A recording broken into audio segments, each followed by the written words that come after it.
It is often said that those who view the world in black and white have trouble seeing the whole picture, and this goes to show for the streaks of red covering our television screens.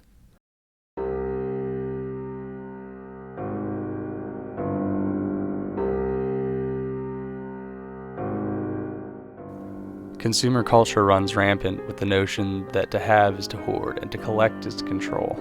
But what does the pursuit of satisfying these desires say about the primal urge for power, and to what degree do humans' violent tendencies have to show for it? These ideas are explored in Mark Navaldian and Brian Taylor's 2009 science fiction film Gamer. While glazed over with gratuitous amounts of gore, brutality, and overt sexuality, Gamer's surface-level thrills house a time capsule, a message from the past that is even more relevant now, 10 years after its first release.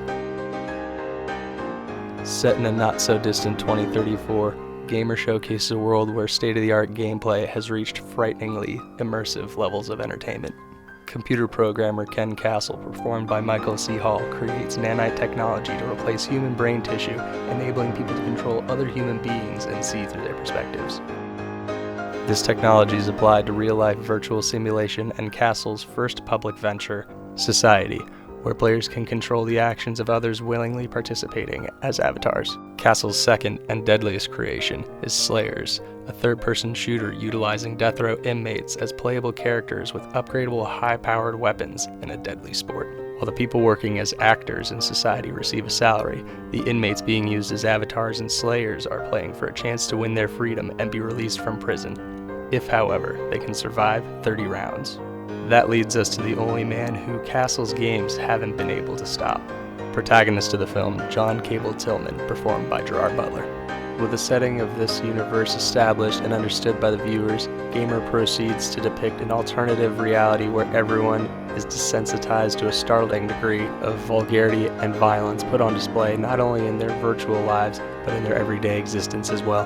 This acts as a damning commentary of a corrupted American dream based on a society where it is heavily suggested and accepted that the same technology used to entertain them will one day have the capability to control them against their will. In a post-9/11 world rife with fear surrounding leaders abusing their power and recent pandemic paranoias, Gamer now seems to unearth the vulnerability we have felt as a nation for quite some time. Often as consumers, we seek a sense of pleasure even in the pain we witness and bring upon others or ourselves. The characters in the film thrive off their selfish motives, whether it be to relieve a sense of sexual perversion through the actors of society or fulfilling violent primal urges watching and killing their fellow man for a chance at freedom that they never truly had in the first place. Here, viewers of the film can insert themselves into Cable's shoes, as his intentions are not fueled by the self-gratification of those around him, but the simple wish to reunite with his wife and daughter, both of whom have become prisoners to Castle's system and influence as well. Cable's wife is a society actor subject to heinous acts, and his daughter has been placed in the custody of a different family within Castle's reach, if need be. As opposed to other films heavily influenced and centered around video games, Gamer does not rely on cheap gimmicks or cliches of the concept to drive its point across. Devoid of most of the colorful logos and familiar trademark characters of the pop culture-infused Ready Player One, Gamer relies on the grit of the human condition, with its third-person shooter aspect only assisting in elevating these themes, rather than using it just for novelty. If any thematic comparisons can be made regarding this film and its use of hyperviolence to demonstrate the disturbing tendencies of man, its controversial dystopian Kubrick film, A Clockwork Orange from 1971. Here, social control is justified through the extreme levels of brutality depicted by its characters, and it's used as a means to tame these beastly urges to form a more proper model citizen. In the case of Gamer, violence is a necessity for a world that is being crafted in the hands of manipulators and power-hungry abusers that have long gone unchecked.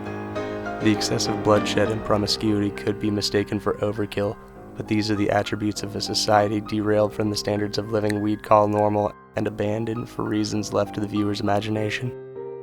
Gamer was released with a poor reception at the box office and received many negative reviews, mostly focusing on the content of its hard R rating and writing it off as another testosterone-laced gun show that held no significance in the procession of other blockbusters scheduled to be out that summer. It was the consensus that using violence to protest violence was the downfall of this picture, but as history and recent events have demonstrated, it can't be denied that it is a repeating trademark of our culture. Gamer exemplifies the purpose of the science fiction genre, in that through a seemingly impossible scenario, we as a people find the flaws of our own making and the truth we so desperately want to uncover as a mirrored counterpart to our own reality. And just as this film displays the dramatized and intentionally exaggerated faults in contemporary society, there's a feeling of escapism. This escape is anything but a release. What's pictured is not a place of what could be, but what already is, prophesized and interpreted through the projected images on a broken screen.